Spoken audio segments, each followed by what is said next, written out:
kita kalau belajar ASQ Pak, ya pertama tuh harus kita kenalin dulu Pak. Jadi jangan ada perasaan yang kita hadapi ini punya suatu barrier terhadap kita. Kita juga nggak boleh punya barrier terhadap orang lain, ya. Sehingga kita bisa saling berkomunikasi dengan mudah, ya. Nah itu yang pertama. Nah ini sebenarnya kuncinya kan tadi udah kami jelaskan, ya. Kalau Bapak Ibu sekalian tidak punya SKD Singapura, karena itu syaratnya, ya. Kalau mau jadi penduduk Singapura, urus SKD-nya Singapura. Buktikan bahwa Bapak Ibu sekalian adalah penduduk Singapura. Kalau udah begitu putus hubungan dengan nyamuk, ya. Kan gitu. Ya, jadi dengan Indonesia ini mudah. Jadi posisinya jadi subjek pajak luar negeri di Indonesia. Ya, posisinya jadi subjek pajak luar negeri berbalik. Karena kalau punya penghasilan dari Indonesia, baru kena pajak di Indonesia. Tapi punya SKD dulu dari Singapura. Ya. Saya rasa sama, ya. Kalau nanya ke 200 di Singapura, jawabannya akan sama, ya. Jadi memang begitu jawabannya, karena faktanya memang begitu. Kalau Bapak Ibu sekalian nggak punya SKD, karena ini buktinya, bukti yang valid, makanya kita SKD itu hanya boleh dikeluarkan oleh competent authority. Ya, dalam hal ini di Singapura namanya IRAS, ya. Kantornya kalau nggak salah di Raffles itu ya, sekitar Raffles lah. Ya. Novina Pak. Ya, di daerah City Hall situ ya. Nah, di sana City Hall di Bandung. Kantornya di Novina Pak. Di mana? Novina. Oh, tapi kita pernah rapatnya di situ soalnya. Ya, jadi kalau tidak punya surat keterangan domisili, ya apa boleh buat? Ya karena banyak Pak orang yang ngaku-ngaku untuk menghindari pajak, ya. Nggak usah pajak lah. Kalau kita tahu, ya ada orang yang berusaha menghindari dikenakan pajak di satu negara, dia bilang saya warga negara sini. Yang di sini enggak, dia bilang saya negara sini. Lah terus jadi bukan negara sini, berarti penduduk yang bukan. bukan di sini, ya. Dan kalau begitu nanti bisa mekanismenya jadi kredit-kreditan. Ya, karena dikreditkan dari sini, kredit di sini, ya. Nah, kalau udah begitu udah susah, ya. Namanya lagu-laguan. Ya. Nah, yang namanya kredit pajak adalah yang kedua ya, kredit pajak. Kalau kita membayar pajak di suatu negara, tadi misalnya bayar pajak di Singapura 1.580 Singapura dolar. Itu diperhitungkan menjadi pengurang dari pembayaran pajak di Indonesia. Kalau di Indonesia bayarnya hanya misalnya kalau di kurs jadinya tinggi kan malah alhamdulillah dong. Ya, karena kan jumlah pembayaran pajak jadi besar. Jadi pengurang. Jadi belum tentu yang begini itu jadi musibah, jadi bisa jadi berkah.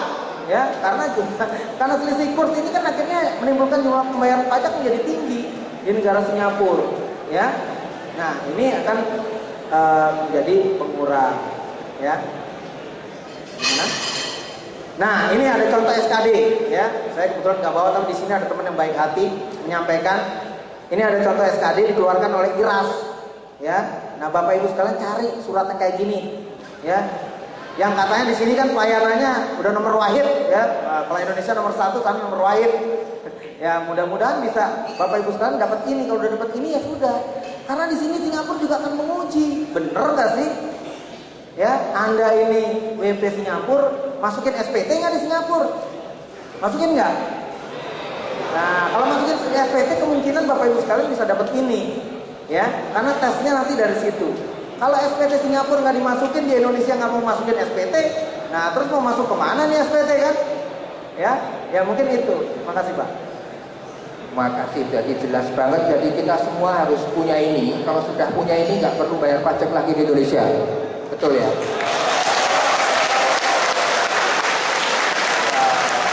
Tadi dua dulu di sini tadi. Dua dulu ya. 1, 2.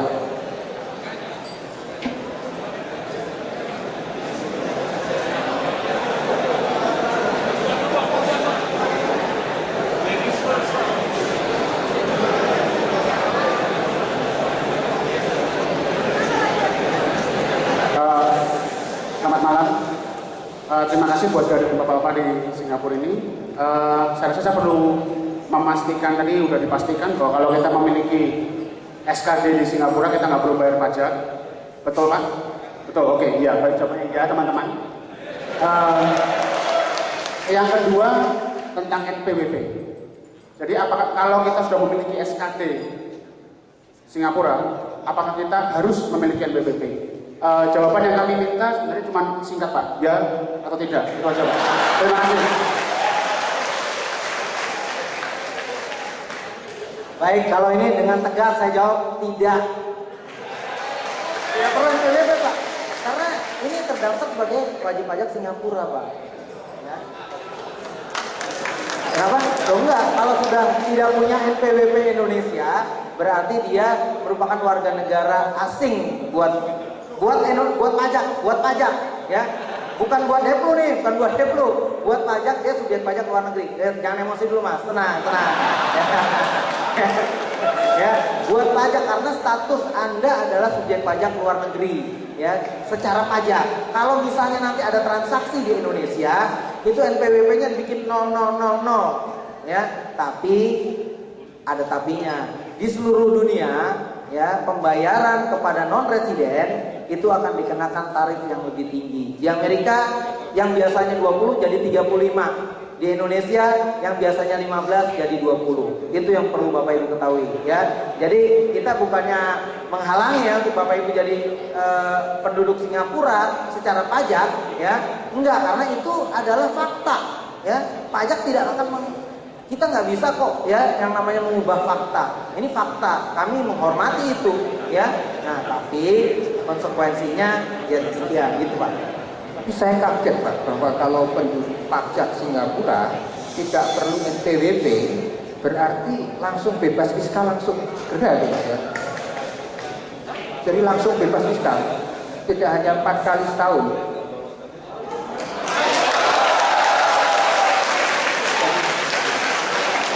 Jadi kabar baik buat kita yang bisa minta FGD tadi, bisa ke Indonesia lebih dari 4 kali tanpa NPWP dan bebas fiskal. Wah, ini warga negara Indonesia secara pajak. Nah, ini perlu kita syukuri semua. Terima kasih Pak. Baik. Atau ibu-ibu ini dulu satu. Pak, asal cuma mau kasih tahu aja. Kita ini yang hadir di sini kan semuanya profesional, mungkin benar? Kita semua ini kerja di Singapura, benar? Kita itu semua punya SKD, tenang aja. Sekarang semuanya punya SKD. Maksudnya semuanya sudah punya, jadi tidak perlu NPWP, jadi tidak perlu bayar fiskal. Ibu silakan. Nama saya, perlu saya sebutin, Bapak-bapak. Terus terang, perasaan kita semua di sini dari awal mengikuti seminar yang tentang pajak, terus terang memang bingung, karena sepertinya inkonsisten dengan peraturan-peraturan yang kita coba baca, yang sudah diperbaharui tahun 2008 ini. Tapi tadi sudah akhirnya diperjelas dan dikonfirmasi, kita semua mendengar bahwa kita semua yang bekerja di sini, selama kita tidak mempunyai penghasilan di Indonesia, itu kita bukan subjek pajak. Yang kemudian, ya selama kita punya SKD di sini dan kita tidak punya penghasilan di Indonesia, kita bukan subjek pajak.